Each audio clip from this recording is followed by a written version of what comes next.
لا حول ولا قوة إلا بالله العلي العظيم. أعوذ بالله السميع العليم من الشيطان اللعين الرجيم. بسم الله الرحمن الرحيم.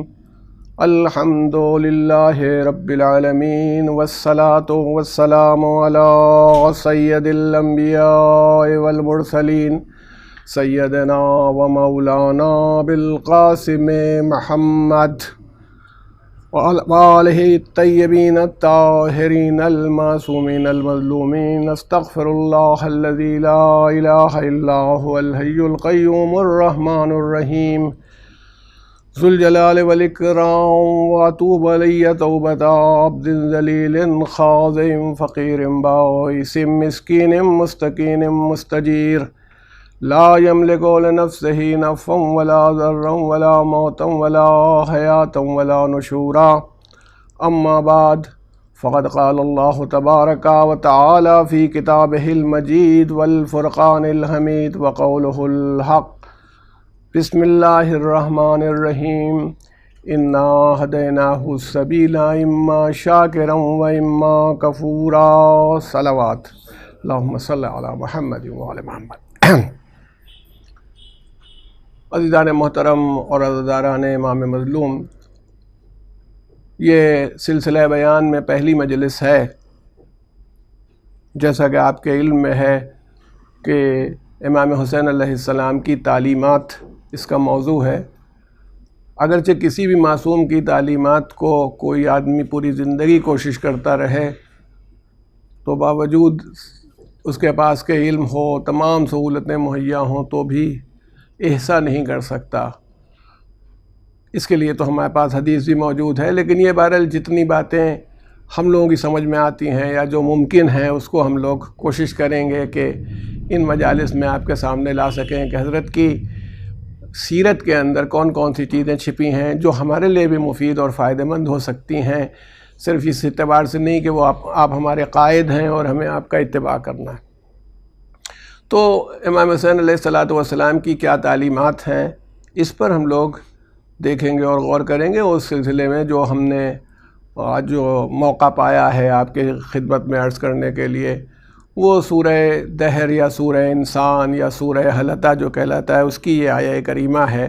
ماشاءاللہ بہت سے مومنین و مومنات تو روز پڑھتے ہیں اس سورہ کو، کیونکہ اس کا ایک خصوصی تعلق اہل بیت علیہم السلام سے ہے کہ جب آپ نے امام حسن اور امام حسین علیہ السلام کے بیمار ہونے پر روزہ رکھا گیا تھا، منت مانی گئی تھی، اور جب ان کو صحت ہو گئی تھی تو روزہ رکھا گیا تھا جس میں امام حسن اور امام حسین بھی ساتھ میں شریک تھے، حضرت علی اور جناب فاطمہ کے، اور جناب فضہ بھی شریک تھیں. تو اس اعتبار سے ان 5 افراد نے جو روزہ رکھا تھا اور اپنے سامنے کی روٹیاں افطار کے موقع پر پہلے مسکین کو ایک روزے میں دی گئیں، اور بغیر افطار کے دوسرا روزہ رکھا گیا، اور اس کے بعد یتیم کو دی گئیں، اور پھر اسیر کو جو قیدی تھا اسے دے دی گئیں. تو اس اعتبار سے اگر آپ غور کریں تو اس کا ایک اور تعلق بھی امام حسین علیہ السلام سے بنتا ہے کہ اس سورہ کا کہ یہ اترائی اس لیے ہے کہ اس میں امام حسین علیہ السلام ایک فرد تھے. اور جیسا کہ بعض لوگ کہتے بھی ہیں کہ بہت سی چیزیں تو ایسی ہیں کہ جن پر لوگ عمل کریں تو ہو جائے، مگر یہ سورہ جس اعتبار سے اتر رہا ہے اس پر تو کوئی عمل بھی نہیں کر سکتا، اس لیے کہ نہ ویسے 3 روزے رکھ پائے گا، نہ افطار کے موقع پر اس طرح سے سائل آ پائے گا. اچھا، ہم کہتے ہیں اگر مان لیجئے سائل جیسے وہ ماشاءاللہ یہ آپ جانتے ہیں اور واقف ہیں، جب وہ آیہ ولایت اتر آئی تھی، انگوٹھی امیر المومنین نے رکوع کی حالت میں دے دی تھی، تو شوق ہوتا ہے آدمیوں کو، جذبہ پیدا ہوتا ہے، ہمارے لیے بھی ہو. تو بیان کیا جاتا ہے کہ تقریباً 40 انگوٹھیاں دی گئیں، ڈھیلی ڈھیلی انگوٹھیاں پہن کے آئے، رکوع میں کھڑے رہے، بلانے والے کو بلایا کہ بھئی جس وقت رکوع میں اسی وقت مانگا، اس نے لے بھی گیا، تو انگوٹھیاں بھی گئیں، آیت بھی نہیں اتری. کیونکہ پروردگار عالم جب عمل کو دیکھ لیتا ہے کہ اس کی نیت میں اخلاص ہے اور اس منزل پر ہے، تبھی اس کی جزا عطا فرماتا ہے. وہ یوں تو ہوتا نہیں ہے کہ ہم جیسے چاہیں ہر آدمی جو حج کرے وہ حج مقبول ہو جائے، ہر زیارت کرنے والا زیارت کرے اس کی زیارت قبول ہو، نہیں ہے. تو اسی لیے بار بار ہم سے یہ چاہا جا رہا ہے کہ جزا دینا اللہ کا کام ہے، تمہارا کام عمل کرنا، اس پہ فکر ہی نہ پڑے رہو اتنا کیا۔ بعض لوگ تو پورا میتھمیٹیکل کیلکولیشن کرنے لگتے ہیں کہ میں نے تو اتنی مرتبہ صلوات پڑھی ہے تو پھر اس کا اجر یہ ہے ہمارے یہاں روایتیں ہیں، اور ہوگا اگر اس نیت سے پڑھنے والے ہوں۔ اب وہ جمعے کے دن بہت چھوٹی سی صلوات ہے، اس میں ہے کہ جس نے 80 مرتبہ عصر کے بعد بغیر اپنی پوزیشن کو بدلے ہوئے جس طرح بیٹھا ہے وہ اسی طرح پڑھ دے تو 80 سال کے گناہ معاف ہو جاتے ہیں۔ اب کوئی آدمی اپنا یہی کرے کہ یا معاف ہو گئے 80 سال کے، پھر چلو نئے سرے سے گناہ شروع ہو رہے ہیں، تو ابھی تو اس کو دین کی اسپرٹ ہی سمجھ میں نہیں آ رہی کہ دین کیا ہے۔ اس لیے یہ ہوا کہ کوئی بھی سورہ جو آیت ہے اس میں تو خیر انگوٹھی دے دی گئی، چونکہ نیت خدا کی ذات نہ تھی، آیت اترنے کی تھی کہ سرٹیفکیٹ مل جائے، سو اللہ تعالیٰ نے نہیں دیا، اس کے باوجود نہیں دیا۔ مگر اسی طرح اس میں تو کر بھی نہیں سکتا وہ، اس لیے کہ تھوڑی دیر کو مانے کہ ایک آدمی کہے بھی کہ آج ایک مسکین کو طے کرے کہ ٹھیک افطار کے موقع کے اوپر آنا، اپنے سامنے کی روٹی دے بھی دے۔ میں یہ کہتا ہوں کہ اگر کوئی آیا اور اس کو سامنے کی روٹی دی گئی تو کیا گھر میں اتنا نہیں کہ دوسری پک جائے، دوسری تیار ہو جائے گی؟ بھئی ہمارا ہو، آپ کا گھر ہو، مان لیجیے سارا کھانا آپ کو دینا پڑ گیا، کچھ وہ بھوکے آ گئے تھے، چڑھاؤ، گھنٹے 2 گھنٹے بعد پھر کھانا تیار ہو جائے گا، اور جو کھانا تیار ہو جائے گا وہ ہم لوگ کھائیں گے اور یہ ہوگا۔ تو اس لیے کوئی بھی آدمی چاہے کہ یہ فضا پیدا کر دے، یہ شاید بالکل اللہ تعالیٰ نے مخصوص اسی جماعت کے لیے بنایا تھا کہ ان کے لیے یہ سورہ اترے اور وہ کھلا دے، اور وہ وَيُطْعِمُونَ الطَّعَامَ عَلَىٰ حُبِّهِ مِسْكِينًا وَيَتِيمًا وَأَسِيرًا، اور اس کے بعد یعنی ان کو اللہ کی محبت میں کھلاتے ہیں۔ اور یہ بھی ہے کہ ان کے دل کا جذبہ، حالانکہ اس میں کہیں نہیں کہ وہ کہتے ہیں، کیونکہ کبھی کبھی کہہ دینے میں بھی بڑی قیامت آ جاتی ہے، دوسرا آدمی شرمندہ ہو جاتا ہے کوئی بات کہیں۔ اور اہل بیت علیہم الصلاۃ والسلام کی سیرت تو ہم نے یہ دیکھی کہ وہ کسی کو صدقہ دیتے تھے، کسی کو کی کوئی مدد کیا کرتے تھے تو سامنا نہیں کرتے تھے اس کا، کہتے تھے کہ جب کسی کی مدد کرو تو لینے والے کے چہرے پر جو شرمندگی کے اثرات ہوتے ہیں میں دیکھنا نہیں چاہتا، کوئی شرمندہ ہوتا ہے۔ تو عرض یہ کرنا ہے کہ ان کی شان تو یہ تھی، تو اس میں کہیں نہیں ہے، ماشاءاللہ آپ بافہم حضرات تشریف فرمائیں، دیکھیے کہیں نہیں کہا کہ وہ کہتے ہیں، نہیں، انما نطعمکم لوجہ اللہ لا نرید منکم جزاء ولا شکورا۔ تو ہمارے علماء کہتے ہیں کہ یہ کہا نہیں ہے، یہ ان کے دل کی کیفیت ہے، یہ ان کے دل کی کیفیت ہے کہ ہم تمہیں دیتے ہیں، ہم تمہیں کھلاتے ہیں اللہ کے لیے۔ لا نرید منکم جزاء ولا شکورا، نہ تم سے کوئی شکریہ چاہتے ہیں، نہ اس کی کوئی جزا چاہتے ہیں، کوئی بدلہ چاہتے ہیں۔ تو اسی لیے جب یہ سورہ نازل ہوا اور اس سورے کی جو کیفیت ہے اور آگے بڑھا اور وہاں پر بات آگے آئی اور یہاں تک آئی، تو پھر کیا ہوا؟ دیکھیے سورے میں خود یہ بات اپنے آپ ابھر کے سامنے آئی کہ اللہ تعالیٰ نے کہا ان کانا، کیا کہا؟ یہ سب تمہارے ان ھذا کان لکم جزاء وکان سعیکم مشکورا، یہ سب جتنی جنت کی نعمتیں ہم بیان کر رہے ہیں یہ سب تمہارا بدلہ ہے، تمہاری جزا ہے، اور تمہاری سعی قابل شکر گزاری ہے۔ تم ان سے نہیں چاہتے ہو شکریہ، ہم تمہارا شکریہ ادا کرتے ہیں، تم ان سے کوئی جزا نہیں چاہتے ہو، ہم جزا دیتے ہیں۔ یہ تو بہرحال برسبیل تذکرہ ایک بات آپ کی خدمت میں آ گئی تھی تو عرض کر دی۔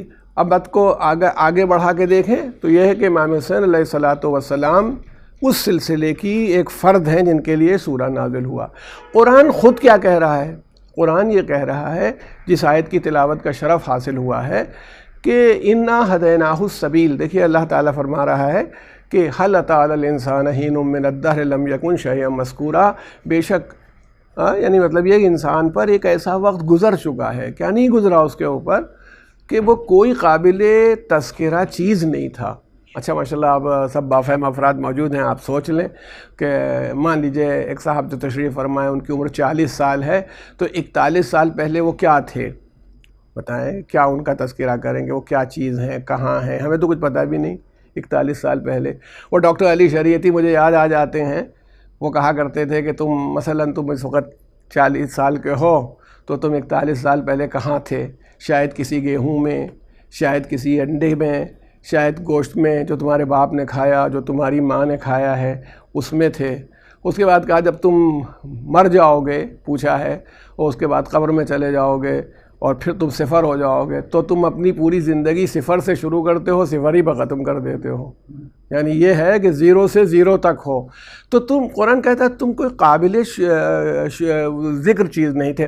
اچھا، یہ ایک بات جو اب ذہن میں آ رہی ہے اور آپ کی خدمت میں عرض کروں کہ یہ بایولوجیکلی بھی ہے کہ جب ماں، وہ دیکھیے قرآن نے کہا بھی ہے انا خلقنا الانسان من نطفۃ امشاج، ہم نے انسان کو مکسڈ نطفے سے پیدا کیا. ماں کی طرف سے کچھ ہے، باپ کی طرف سے کچھ ہے. اچھا، کیوں کیا ہم نے؟ کہ نبتلی، اس کی آزمائش کے لیے، کہ اسے ٹیسٹ کریں، اس کا پریکشن کریں، اسے آزمائیں. تو پھر ہم نے کیا کیا؟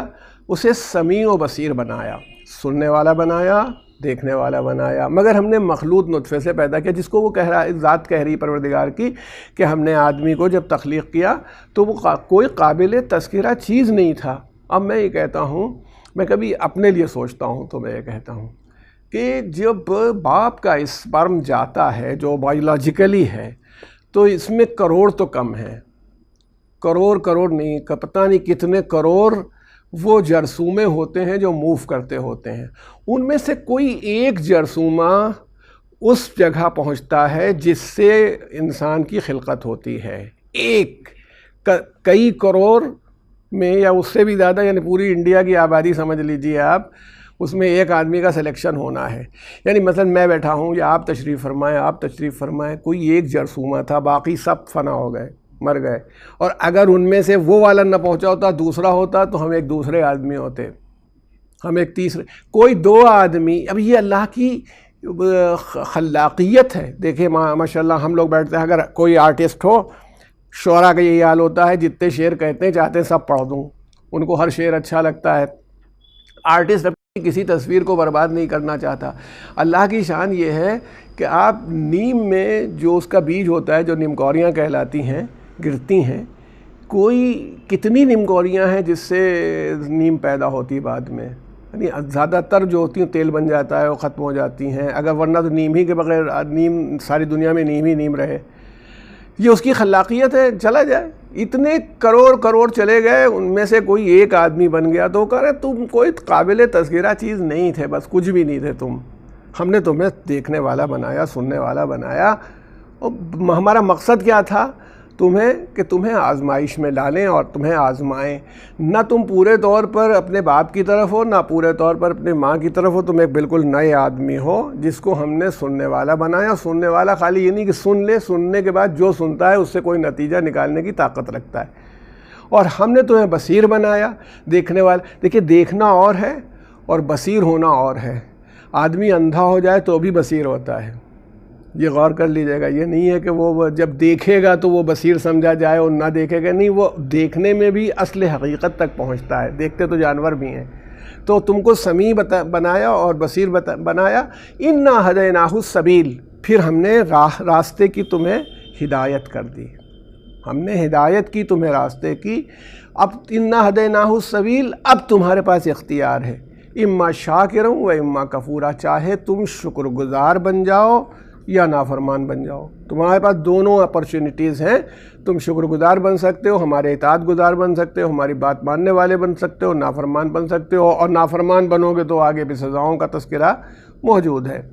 تو کہنا یہ ہے کہ اللہ تعالیٰ نے سبیل ہدایت کو اپنی ذمہ داری کے اوپر لیا کہ ہم نے ہدایت کا راستہ بتا دیا. ورنہ اگر ہدایت کا راستہ معلوم نہ ہوتا تو آدمی جان بھی نہیں سکتا کیا چیز ہے، کیا صحیح ہے، کیا غلط ہے.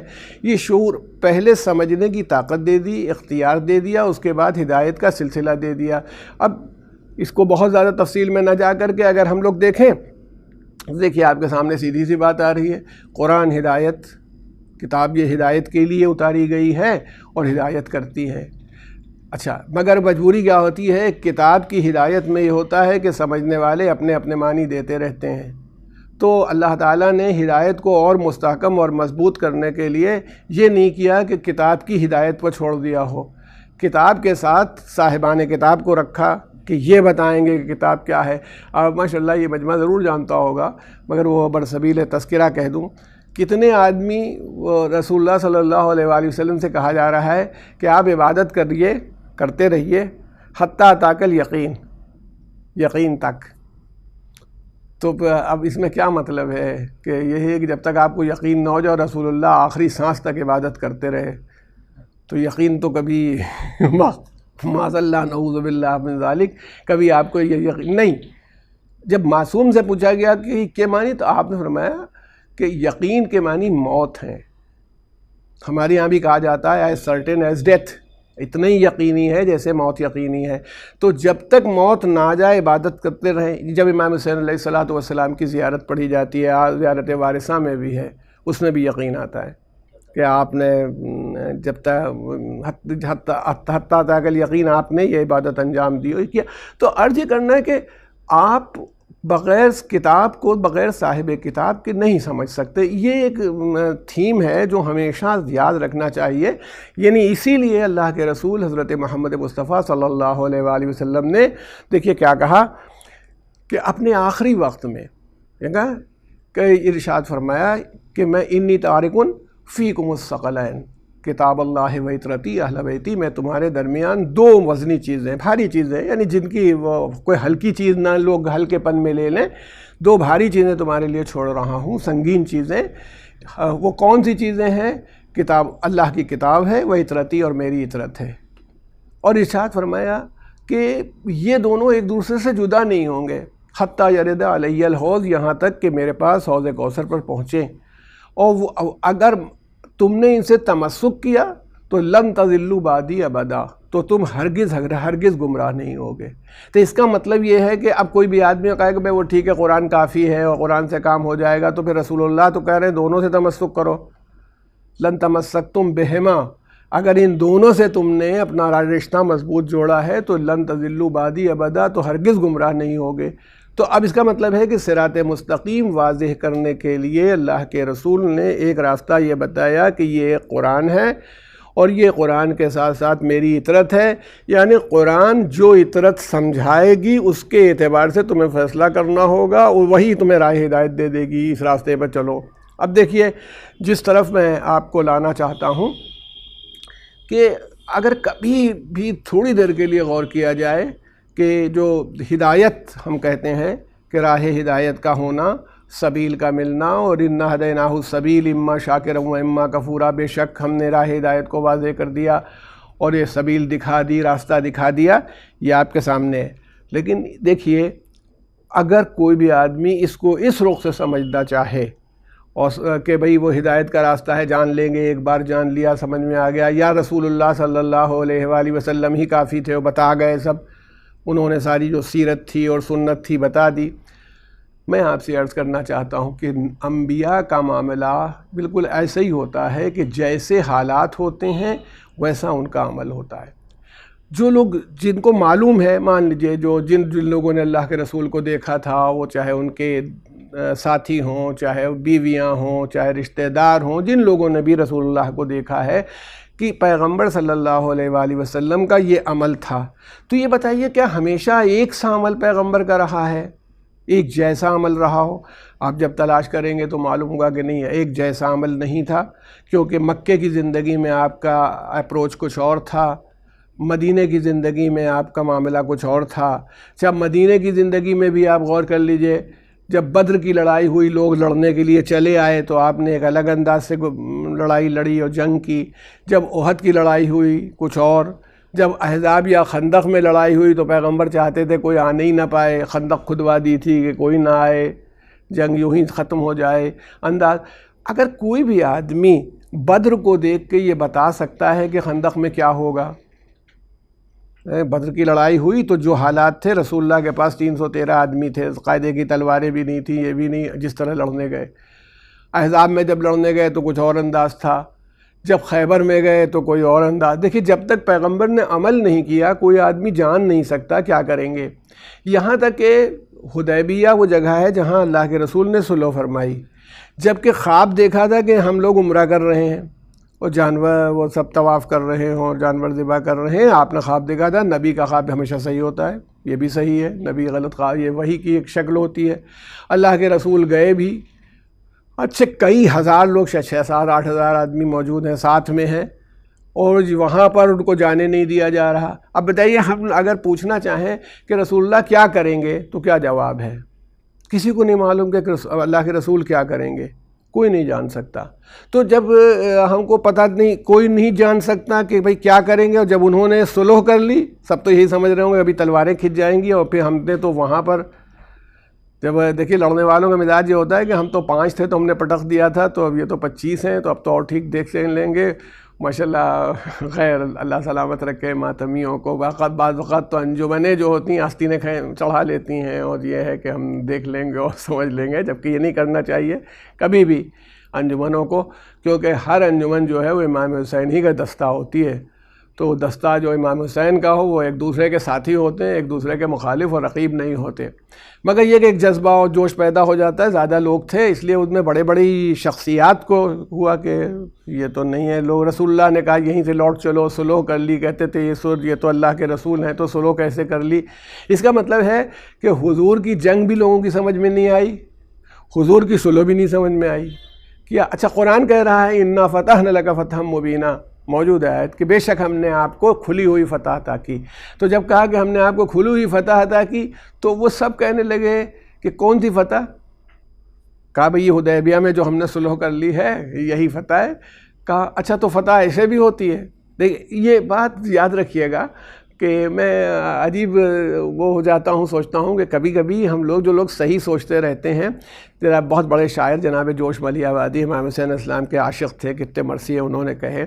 کسی نے ان سے ایک مرتبہ یہ سوال پوچھا تھا کہ کیا آپ امام حسن علیہ السلام کو اپنا امام نہیں مانتے؟ کہا نہیں بالکل مانتا ہوں، کیا ایسا کیسے؟ امام حسن علیہ السلام کی امامت کا قائل ہوں اور ان کو اپنا امام تسلیم کرتا ہوں۔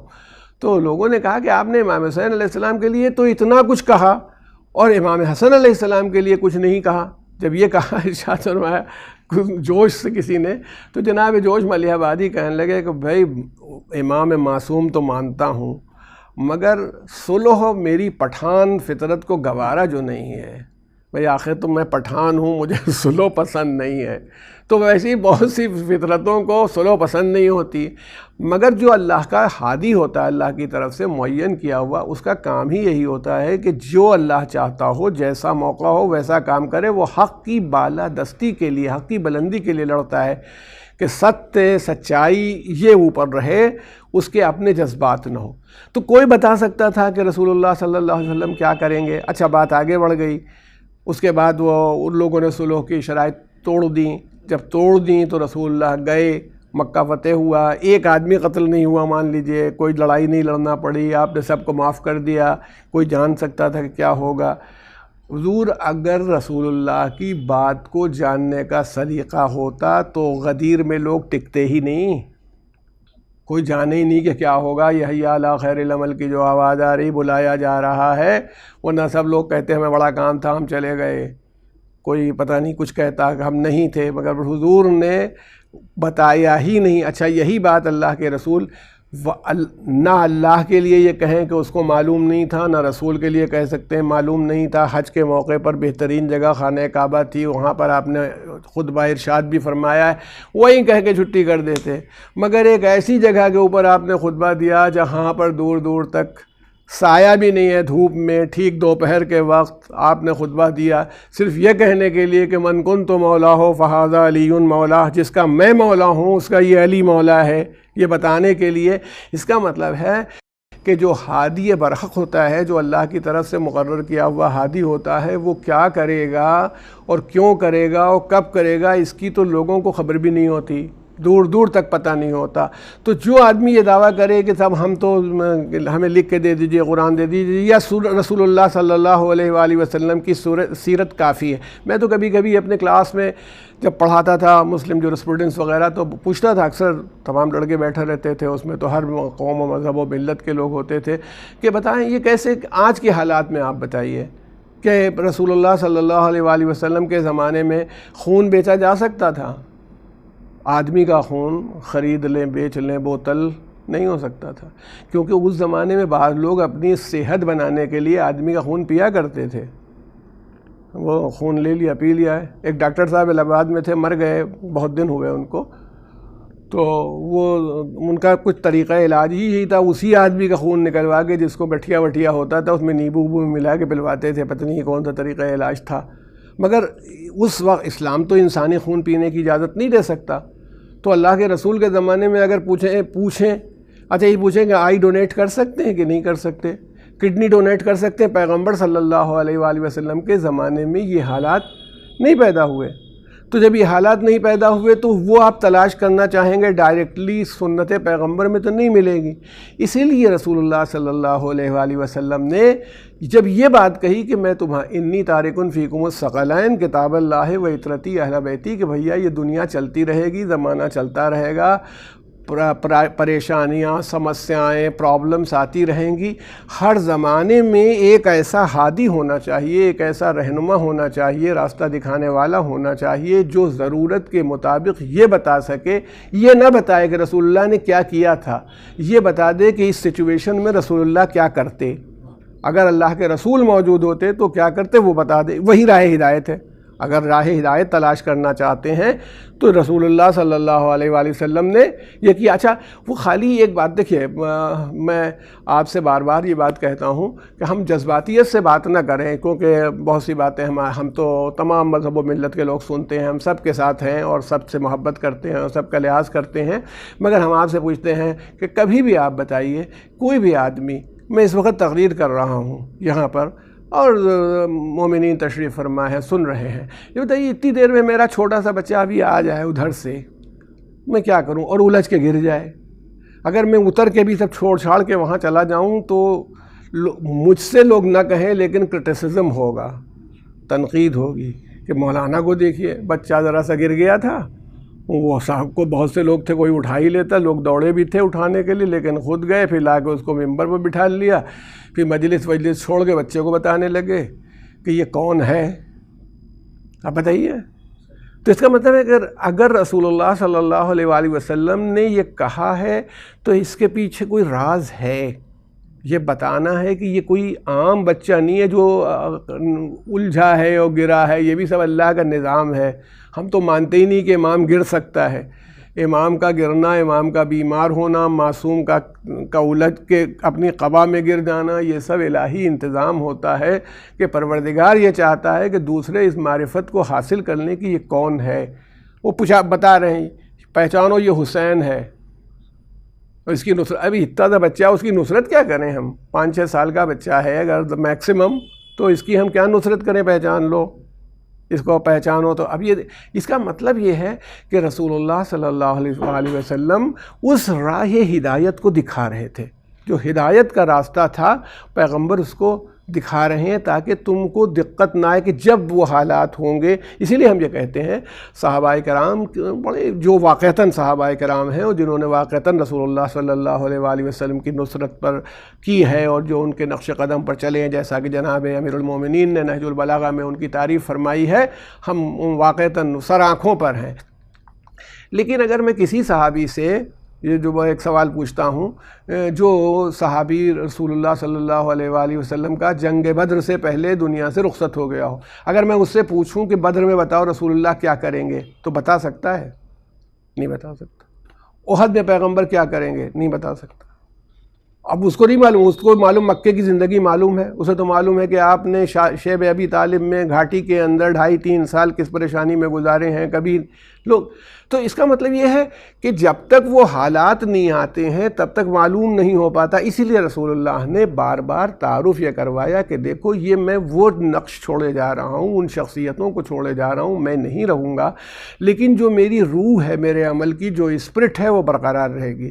اس روح یا اسپرٹ کو دیکھنا ہو تو ان کو دیکھ لینا. اب دیکھیں دونوں نواسوں کے لیے فرما رہے ہیں، امام حسن امام حسین کے لیے، ابنایا حاذان امامان، یہ میرے دونوں بیٹے جو ہیں امام ہیں، قامن و قعدا، چاہے کھڑے ہوں یا بیٹھے ہوں. اب میں اکثر حیران ہو جاتا ہوں، ابھی پہلے لیٹے ہوں تو کیا ہوگا؟ رسول اللہ کی زبان سمجھنا، اس کا کے مفہوم کو سمجھنا بھی یہی اجتہاد ہے. مجتہدین ہی سمجھ سکتے ہیں کہ اس کے معنی کیا ہیں. اب یہ محاورہ ہے، کھڑا ہونا جنگ کرنا ہے، قیام کرنا ہے، قعدہ بیٹھ جانا سلو کرنا ہے. تو چاہے یہ جنگ کریں تو بھی امام ہیں، تمہارے رہنما ہیں، لیڈر ہیں، اور اگر یہ بیٹھ جائیں سلو کر لیں تو بھی تمہارے قائد اور رہنما ہیں. کتنے بڑے بچے، 6-7 سال والے، اس کا یہ بھی تو رسول اللہ کا کمال ہے کہ وہ دیکھ کہاں رہے ہیں، ان کی نظر کہاں پر ہے کہ کب یہ صلح کرے گا، کب یہ جنگ کرے گا۔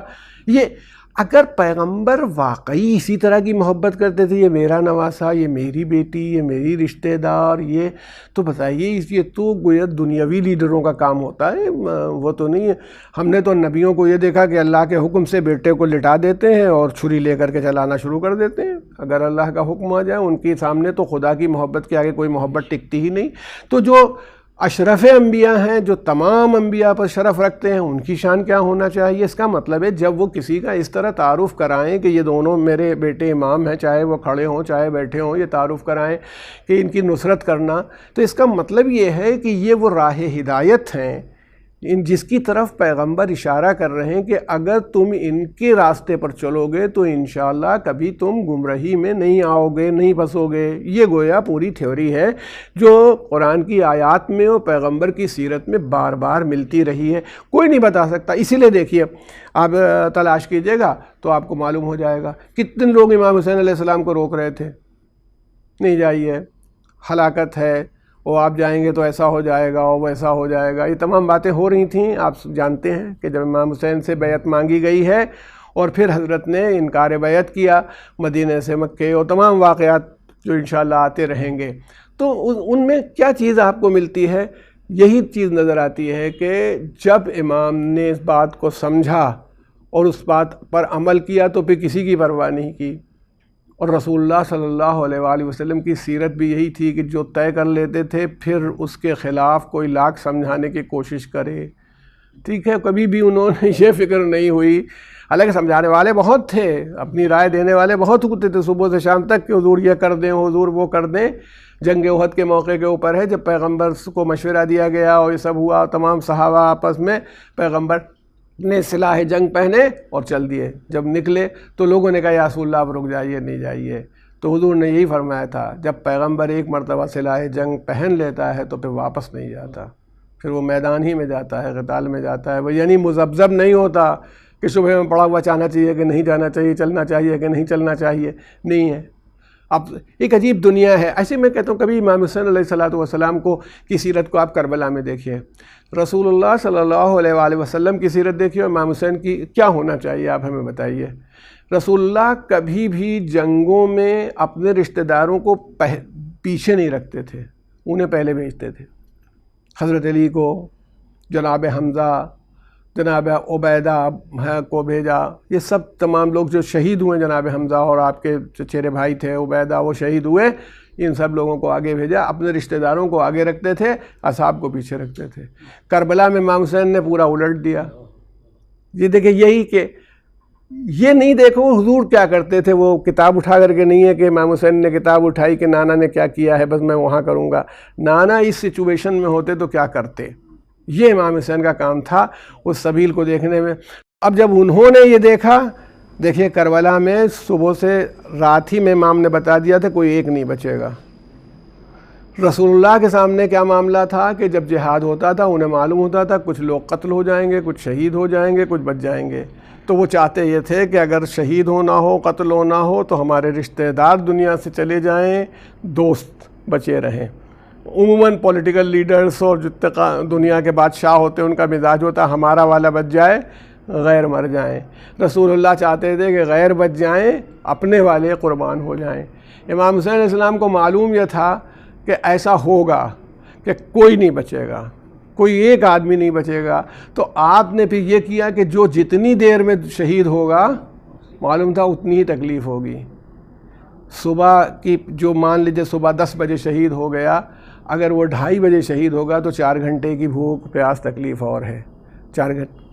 اسی لیے آپ نے پوری ترتیب الٹ دی، اصحاب کو پہلے بھیجا ہے اور اعزاء کو بعد میں بھیجا ہے، قوت برداشت کے اعتبار سے کہ کون بعد میں جائے گا، کیسے جائے گا۔ یہ اس کا مطلب یہ ہے کہ امام حسین اسلام نے یہ بتایا کہ نانا نے ہماری ذمہ داری یہ نہیں رکھی کہ کیا کہا ہے اور کیا نہیں، اس حالت میں اگر ہوں تو ہمیں کیا کرنا چاہیے۔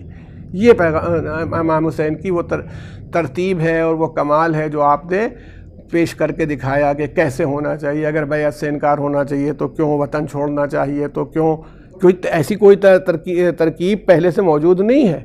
یہ میں کہتا ہوں کہ وہ جو جن کو اطاعت کے لیے چھوڑا ہے کہ جو اطاعت کریں امام کی، جو رہنما کی اطاعت کریں، جو رہبر کی اطاعت کریں، ان کی بات یہ ہے کہ وہ اطاعت کرنے والے یہ جانتے ہیں کہ بھئی یہ ہو چکا ہے، اب کیا ہوگا، تو اب جو یہ فیصلہ کریں گے وہ ہوگا۔ میں آپ سے عرض کروں، آپ کبھی بھی دیکھیں امیر المومنین حضرت علی بن ابی طالب علیہ السلام کی لڑائیوں کو دیکھ لیجئے، جنگ کو دیکھیے، جس وقت لوگوں کی بھئی آپ کے ساتھ تو بھی اصحاب رسول اور تابعین تھے، ایسا نہیں تھا کہ نہیں تھے۔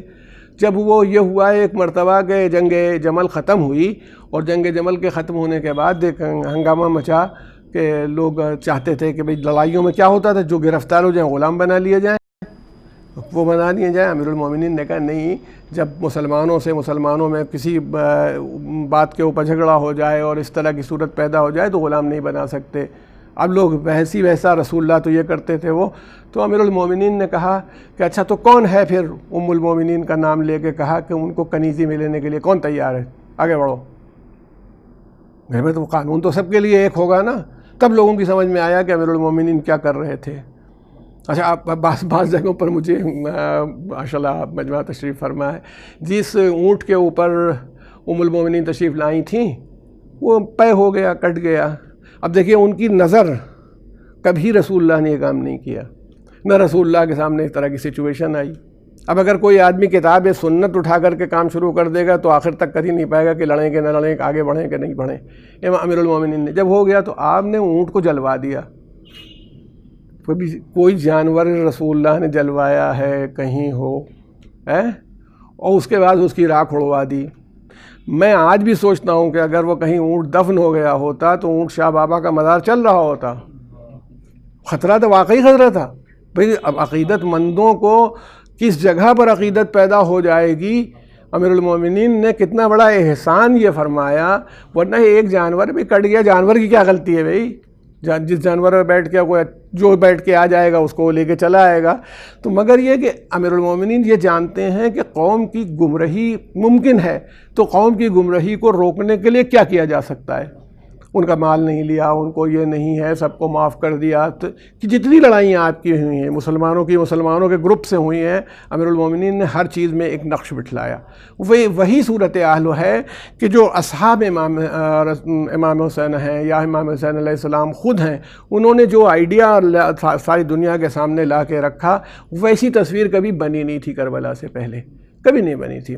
اب یہ آپ صاحبان نظر ہیں تو اس لیے میں کہتا ہوں کہ دیکھیے عبداللہ ابن عمر دوسرے خلیفہ کے بیٹے تھے، بڑی مقتدر شخصیت تھے، بڑی اچھی حیثیت کے آدمی تھے، تمام چیزیں تھیں ان کی، مطلب اسلامی دنیا میں، اس زمانے کے مسلمانوں کی دنیا میں بڑی عزت و حیثیت تھی۔ مکے آئے اور امام حسین کو سمجھانا شروع کیا۔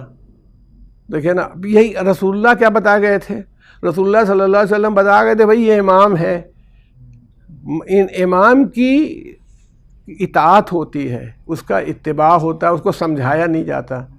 امام کو سمجھانے لگے آپ قتل کر دیے جائیں گے، اور آپ ان کا مقابلہ یزید کا نہیں کر پائیں گے۔ تو امام حسین السلام کو بھی معلوم تھا کہ حالات کے پیش نظر ایسا ہوگا، تو جب کہا کہ قتل کر دیے جائیں گے اور آپ مقابلہ نہیں کر پائیں گے، تو امام علی مقام نے کہا کہ یہ ابو عبد الرحمن، ان کو عبد الرحمن ان کا بیٹا ہوگا، اس سے کنیت سے پکارا، کہا ابو عبد الرحمن، جناب یحییٰ ابن زکریا کا سر ایک بدکار عورت کے کہنے پر ایک بدکار بادشاہ کے سامنے پیش کیا گیا، کٹا ہوا سر، نبی خدا سر پیش کیا گیا۔ ارشاد فرمایا بنی اسرائیل جو تھے وہ جس وقت ہم لوگ سحری ختم کرتے ہیں، طلوع فجر ہے، اس وقت سے اور سورج نکلنے تک 70 نبیوں کو قتل کرتے تھے، اور اس کے بعد اس طرح شاپنگ اور بازار کرتے تھے جیسے کچھ ہوا ہی نہیں ہے۔ ارشاد فرمایا دنیا اتنی ہی پست ہے، اس دنیا کو میرے ساتھ آؤ، میری نصرت کرو۔ انہوں نے کہا آپ قتل کر دیے جائیں گے، اچھا آپ ایسا کیجئے اپنا کرتا ہٹا دیجئے، میں وہاں بوسہ لینا چاہتا ہوں جہاں رسول اللہ بوسہ لیا کرتے تھے۔ دیکھیے یہی اسی لیے میں کہتا ہوں کہ ریچولز تبھی اہم ہیں، رسمیں تبھی اہم ہیں، رسمیات تبھی اہم ہیں جب اس کی روح تک آدمی پہنچ جائے۔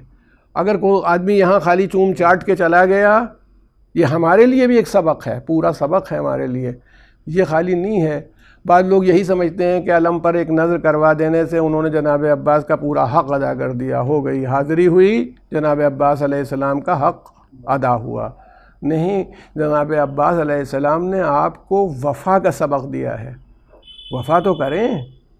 جناب عباس علیہ السلام کی اگر سیرت کے اوپر کوئی آدمی عمل کرنا چاہتا ہے تو اسے چاہیے کہ اپنے بھائی کے ساتھ ویسا سلوک تو کرے جیسا جناب عباس نے امام حسین علیہ السلام کے ساتھ کیا ہے، ایسا سلوک کر کے دکھائیں۔ وہاں تو پورے دفتر ہیں، اور پھر یہ کرے تو بھی سمجھ میں بھی آتا ہے کہ یہ ہمارے جذبات ہیں، جو جذبات کا ہم اظہار کر رہے ہیں۔ تو عرض کرنا ہے کہ وہ انہوں نے جب امام نے ہٹا دیا، ہٹایا تو انہوں نے بوسے لیے یہاں سینے کے، کہ جہاں رسول اللہ صلی اللہ علیہ وآلہ وسلم بوسہ لیا کرتے تو میں نے دیکھا ہے، بوسہ لیا چلے گئے، مدینہ واپس چلے گئے۔ حضرت عبداللہ ابن زبیر تھے، وہ 13 سال تک قابض رہے مکے میں، چاہتے تھے مکے میں رکے رہیں۔ امام حسین علیہ السلام سے یہی کہا، فرزند رسول آپ رکے رہیے یہاں پر، میں آپ کی بیعت کر لوں گا، یہیں رہیے اور یہیں سے ہم لوگ یزید کا مقابلہ کریں۔ امام نے فرمایا، میرے نانا نے فرمایا ہے کہ ایک آدمی مینڈھے کی طرح یہاں ذبح کیا جائے گا، اور میں یہ نہیں چاہتا میں وہ ہوں، میں جو حرم کعبہ کی جتنی باؤنڈری ہے، جہاں تک اس کی حرمت ہے، اس کے ایک بالشت باہر قتل ہو جانا پسند کروں گا، ایک بالشت اندر قتل ہونا مجھے گوارا نہیں ہے۔ یہ بات آپ نے ارشاد فرمائی۔ تو یعنی یہ آپ اور ہم جب دیکھتے ہیں تو ہماری سمجھ میں یہ آتا ہے کہ امام خود جانتے تھے کہ ان کو کہاں جانا ہے، کون سا مقتل ہونا چاہیے، کون سا وقت ہونا چاہیے، کون سی جگہ ہونا چاہیے۔ دیکھیے، صرف میں آپ کو اور ہم کو سب کو ایک پیغام جو بنیادی طور پر کربلا سے ملتا ہے، بہت سی تحریکیں بعد میں ہوئیں، چلی جماعت توابین کی تحریک ہے، شاید کسی دن تذکرے میں آ جائے، جو بعد میں جن لوگوں نے توبہ کی تھی اور امام حسین کے ساتھ شریک نہ ہو پانے کے کفارے کے طور پر یزید کے لشکر سے لڑ کے جان دی تھی، وہ لوگ ہیں۔ جناب مختار کا بھی کہ انہوں نے قاتلان حسین سے انتقام لیا، اور یہ سب اپنی جگہ تحریکیں ہیں، مگر یہ وہ ایفیکٹ نہیں پیدا کر پائیں جو امام حسین نے کربلا میں پیدا کر دیا۔ اس کا مطلب ہے دیکھیے جو سبق مل رہا ہے، سب سے بڑی بات ہے کہ کام خالی صحیح ہونا کافی نہیں ہوتا، صحیح کام کا صحیح جگہ پر ہونا اور صحیح وقت پر ہونا یہ بھی ضروری ہوتا ہے، کہ اس کا وقت وہی ہو جب وہ کام کیا جائے، اس کی جگہ وہی ہو جہاں وہ کام کیا جائے۔ اگر امام حسین مدینے میں شہید ہو جاتے تو یہ افیکٹ نہ آتا، اگر مکے میں شہید ہوتے تو یہ افیکٹ نہ آتا جو کربلا میں آیا۔ تو جس جگہ پر ہوتا ہے، یعنی یہ سبق تمام لوگوں کو امام حسین کی تعلیم سے ملتا ہے، یہ دیکھو کیا ہونا ہے، کس وقت ہونا ہے، کہاں ہونا ہے، کب ہونا ہے، یہ سبق ہے۔ یہ بتائیے، جب امام حسین علیہ السلام سے بیعت کا سوال کیا گیا ہے، یزید کی طرف سے آیا ہے، آپ کو ولید کے دربار میں بلایا جا رہا ہے۔ اچھا دیکھیے، آپ کی نظر ایسی تھی، یہی کہتا ہوں امام کی نگاہ ہوتی ہے۔ عبداللہ ابن زبیر کے ساتھ مسجد نبوی میں بیٹھے ہوئے امام حسین، اور ایک مرتبہ ان کو بھی بلایا کہ ولید جو گورنر ہے اس نے آپ کو بلایا، وہ خاص شخصیات تھیں یہ، اور امام حسین سے کہا کہ آپ کو بھی بلایا ہے اور ان سے ملنے کے لیے۔ تو اس نے کہا، عبداللہ ابن زبیر نے پوچھا کہ فرزند رسول کیا وجہ ہے، کیوں بلائے گئے ہم لوگ؟ کہا مجھے لگتا یہ ہے کہ امیر شام مر گیا ہے اور اب ہم لوگوں کو بیعت کے لیے بلایا جا رہا ہے۔ بھئی یہ سننا تھا، عبداللہ ابن زبیر سمجھ گئے اور رات ہی میں نکل گئے، اس سے پہلے وہیں سے اٹھے اور جلدی سے تیاری کر کے اور ان راستوں سے گئے جو عام راستے نہیں تھے، مکے چلے گئے۔ اب دیکھیں یہی فرق ہوتا ہے ایک رہبر میں، جو دین کا رہبر ہوتا ہے، اور عام آدمیوں میں کیا فرق ہوتا ہے۔ ان کی نگاہ میں اپنی جان عزیز تھی، اپنا وہ منصب عزیز تھا، اپنی حیثیت عزیز تھی، چلے گئے۔ امام حسین علیہ السلام گئے اور اپنے ساتھ لے کے گئے، بنی ہاشم کو لے کے گئے۔ اچھا یہ بھی نہیں کہ بہت بڑی تیاری کے مدینے میں آپ نے سب اناؤنسمنٹ کیا ہو، میں ذرا ولید کے یہاں جا رہا ہوں، چلو میری مدد کرو، میری کمک کرو، وہ ان کا خاندان تھا۔ اب اس میں سمجھتا ہوں جناب عباس ہوں گے، ان کے بھائی ہوں گے، جیسا بیان کیا جاتا ہے حضرت علی اکبر ہوں گے، یہ تمام افراد جو بنی ہاشم میں ہیں، ہو سکتا ہے حضرت عبداللہ ابن جعفر، ان تمام شخصیات جو تھیں گئیں، مگر پھر بھی امام حسین کی یہ عدم تشدد، نان وائلنس، اہنسا والی بات ہے کہ آپ نے سب کو باہر روک دیا، کہا اس نے مجھے بلایا، میں اندر جاتا ہوں، میں بات کروں گا۔ یہ کہہ سکتے تھے کہ چلو ذرا سا روب ہی رہے گا، اتنے لوگ جب ہم لوگ پہنچیں گے تو ایک اس کا ایفیکٹ رہے گا۔ اس نے سلام کیا، آپ آئیے بیٹھیے، دیکھا مروان ساتھ میں بیٹھا ہوا ہے۔ مروان میں اور ولید میں جھگڑا بھی تھا، کیونکہ مروان کو ہٹا کے ہی ولید کو بنایا گیا تھا۔ مگر وہ اتنا ڈر گیا تھا بیعت کے سوال پر کہ اس نے خاندانی آدمی تھا مروان، اس کو بلوایا کہ بھئی ایک معاملہ ایسا ایسا آ گیا ہے، یزید کی بیعت کی بات کرنی ہے، اور ایسی بیعت میں کیسے کہہ دوں کہ تم بیعت کرو امام حسین السلام سے. تو حضرت تشریف لائے، جب بیٹھے تو اس نے بتایا کہ اس کا انتقال ہو گیا ہے. تو بھی آپ نے کیسا سلوک کیا کہ آپ نے کہا انا للہ و انا الیہ راجعون. اب یہ بات فقرہ یہ بھی ہے کہ بے شک ہم اللہ کی طرف سے ہیں اور اسی کی طرف لوٹ کے جائیں گے، یا اپنی ان مصیبتوں کو جو آنے والی جس کا آپ نے اندازہ کر لیا ہے اس پر آپ نے پڑھا انا للہ و انا الیہ راجعون. اس نے بیعت کی بات کی. اب بھی امام حسین نے یہ نہیں کہا بھئی بیعت کوئی چوری چھپے کی بات تو ہوتی نہیں ہے، کل جب تم سب لوگوں سے پوچھنا تو ہم سے بھی کہنا، تو جب مدینے میں سب لوگوں کی بیعت لوگے ہم سے پوچھنا تو ہم اپنا جواب دے دیں گے. ہاں ٹھیک ہے ٹھیک ہے. تو مروان نے اس وقت کہا کہ اگر حسین اس وقت نکل گئے تمہارے ہاتھ سے تو پھر ہاتھ نہیں آئیں گے. تو بس جیسے ہی کہا کہ حسین نکل گئے تو تمہارے ہاتھ سے تو نہیں آئیں گے، تو امام نے پھر اب گفتگو فرمائی. اور عجیب بات ہے، دیکھیں امام کسی کو سخت بات بھی کہہ دیتا ہے تو پھر وہ جگہ ہوتی ہے، سخت بات کہنے والی جگہ ہوتی ہے. جناب آپ نے مروان سے کہا یہ نہیں کہ کس میں خوف زدہ ہوں کہ تم لوگوں کی خوشامد کرنے لگوں. تو حضرت نے فرمایا کہ او زن کبوت چشم کے بیٹے، اور زن کبوت چشم نیلی آنکھوں والی عورت کے لڑکے. اب دیکھیں نا، اس کی عرب جب کسی کی ماں سے کسی کا رشتہ جوڑتا تھا تو اس کا مطلب ہے کہ اس کو اس کی اوقات بتانا مقصود ہوتی تھی کہ تیری ذلت یہ ہے کہ تیری وہاں جہاں پر پردہ ہوتا ہو وہاں کسی عورت کی آنکھوں کا چرچا ہو. اس کا مطلب ہے کہ اس کا کیریکٹر اس طرح رہا ہوگا کہ وہ نیلی آنکھوں والی عورت کے لڑکے تیری اب ولید کی مجال ہے کہ مجھ سے بیعت مانگ لے اور لے لے. آپ کی اس آواز کا بلند ہونا تھا کہ دارالامارہ کا دروازہ کھل گیا. اور تمام میں جن کے لیے بیان یہی کیا جاتا ہے کہ حضرت عباس سب سے آگے تھے، سب کے ساتھ، کہ کون یہ کہہ رہا ہے، کون کہہ رہا ہے. تو امام نے بجائے اس کے کہ ان لوگوں سے کچھ کہتے اپنے شعر کو روکا، اپنے اعزا کو روکا، تاکہ یہ نان وائلنس والی جو فضا ہے، عدم تشدد کا جو ماحول حضرت بنانا چاہتے ہیں وہ برقرار رہے. گھر واپس آئے. عبداللہ ابن زبیر نے مدینہ ترک کیا تھا تو ان کا انداز یہ تھا کہ وہ رات میں نکل گئے اور چلے گئے، کسی کو پتہ نہیں چلا. مگر امام عالی مقام نے جب مدینہ چھوڑا تو اس طرح نہیں چھوڑا. آپ ساتھ میں چلے. ہم لوگ حیرت میں پڑ جاتے ہیں کہ امام حسین السلام جا رہے تھے تو عورتوں کو لے جانے کی کیا ضرورت تھی. یہی میں کہتا ہوں کہ ہادی برحق جو ہوتا ہے وہ سمجھتا ہے کہ اس موقع پر کیا ہونا چاہیے. یہ کوئی تو سمجھ ہی نہیں سکتا تھا. اگر سید الشہداء امام حسین علیہ السلام خود شہید ہو جاتے مگر ان بیویوں کو نہ لے جاتے اور چھوڑ دیتے تو آپ کو اس شہادت کی آج کہانی بھی نہیں معلوم ہوتی کہ واقعہ کیا ہوا. آپ سے اگلی مجلس میں انشاءاللہ ذکر کروں گا، حالات دکھاؤں گا آپ کو، تو معلوم ہوگا کہ امام حسین کا جو یہ سٹیپ تھا، کیونکہ جناب زینب شریکت الحسین ہے، حسین کے ساتھ ان کے کام میں شریک سمجھی گئی ہیں بی بی. تو جو شریکت الحسین ہے اس کے بغیر تو پوری قربانی ہی ادھوری رہ جاتی. یہ سب چلے ہیں. اب میں کہتا ہوں کہ مدینے سے چلنے کا تو ایک عجیب منظر رہا ہوگا، لیکن پوری رات بیان یہی کیا گیا. کون بیان کر سکتا ہے کہ چلے کس طرح اور کیا روانگی ہوئی، اور جانے والوں کو معلوم تھا کہ اب لوٹیں گے نہیں. ماشاءاللہ جو جس وطن میں رہتا ہے، جہاں کا رہنے والا ہوتا ہے، اس سے امید ہوتی میں لوٹ کے آؤں گا. اگر یہ معلوم ہو جائے کہ اب کبھی لوٹوں گا نہیں تو اس کے دل کی کیا کیفیت ہوگی.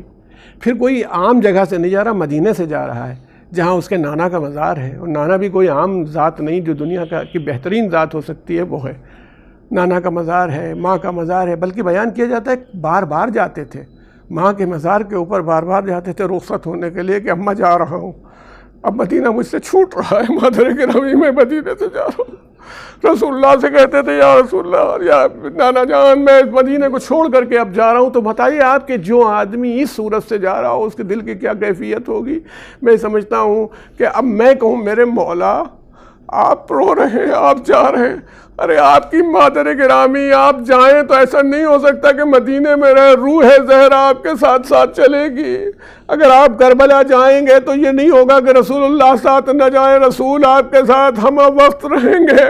اس لیے کہ جب آپ کی شہادت ہوگی تو شیشوں میں خون پیغمبر جمع کر رہا ہوگا، یہ میرے حسین کا خون ہے، یہ حسین کے حساب کا خون ہے. پیغمبر کا کہ سر پر امامہ نہیں ہوگا، ریش کے اوپر گرد جمی ہوئی ہوگی، گریہ کر رہے ہوں گے کہ ہائے میرا حسین بھوکا اور پیاسا شہید ہو گیا. سيعلم الذين ظلموا أي منقلب ينقلبون إنا لله وإنا إليه راجعون. إلهي بحق الزهراء وأبيها وبعلها وبنيها، إلهي بحق من ناجاك وبحق من دعاك في البر والبحر، تفضل على فقراء المؤمنين والمؤمنات بالغنى والثروة، ولا مرضى المؤمنين والمؤمنات بالشفاء والصحة، ولا أحياء المؤمنين والمؤمنات باللطف والكرم، ولا أموات المؤمنين والمؤمنات بالمغفرة والرحمة، ولا غرباء المؤمنين والمؤمنات بردهم إلى أوطانهم سالمين غانمين بمحمد وآله أجمعين. اللهم صل على